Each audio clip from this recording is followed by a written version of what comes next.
IPL ಇದು action game ಆಗಿದೆ. ಫೀಲ್ಡ್ನಲ್ಲಿ ನಡೆಯುವ ಆಟಕ್ಕಿಂತ ಫೀಲ್ಡ್ನ ಆಚೆ ನಡೆಯುವ ಆಕ್ಷನ್ ಸೀನ್ಗಳು ಜನರಿಗೆ ಹೆಚ್ಚಿನ ಮನರಂಜನೆ ನೀಡುತ್ತವೆ. ನಿನ್ನೆ ನಡೆದ ಪಂದ್ಯದಲ್ಲಿ ಚೆನ್ನೈ ಸೂಪರ್ ಕಿಂಗ್ಸ್ ವಿರುದ್ಧ ಸನ್ರೈಸರ್ಸ್ ಹೈದರಾಬಾದ್ ತಂಡ ಜಯ ಸಾಧಿಸಿತು. ಆದ್ರೂ ಸಹ ಕಾವ್ಯ ಮಾರನ್ ಗರಂ ಆಗಿದ್ದು ಈ ವಿಡಿಯೋ ಸೋಷಿಯಲ್ ಮೀಡಿಯಾದಲ್ಲಿ ವೈರಲ್ ಆಗಿದೆ. ಟಾಸ್ ಗೆದ್ದ SRH ಮೊದಲು ಬೌಲಿಂಗ್ ಆಯ್ಕೆ ಮಾಡಿಕೊಂಡಿತ್ತು. ಮೊದಲು ಬ್ಯಾಟಿಂಗ್ ಮಾಡಿದ್ದ CSK 154 ರನ್ಗೆ ಸರ್ವಪತನ ಕಂಡಿತು. ಈ ಗುರಿ ಬೆನ್ನತ್ತಿದ SRH 18.4 ಓವರ್ಗಳಲ್ಲಿ 155 ರನ್ ಗಳಿಸಿ ಜಯ ಸಾಧಿಸಿತು.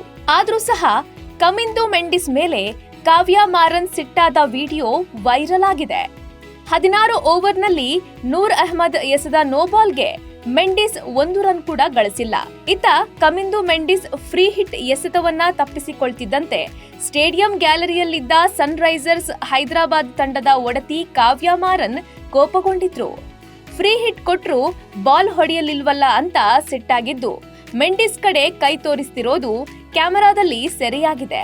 ಈ ವೈರಲ್ ವಿಡಿಯೋ ನೋಡಿದ ನೆಟ್ಟಿಗರು ಕಾವ್ಯ ಮಾರನ್ ಸೋ ಕ್ಯೂಟ್ ಎಂದು ಕಮೆಂಟ್ ಮಾಡ್ತಿದ್ದಾರೆ.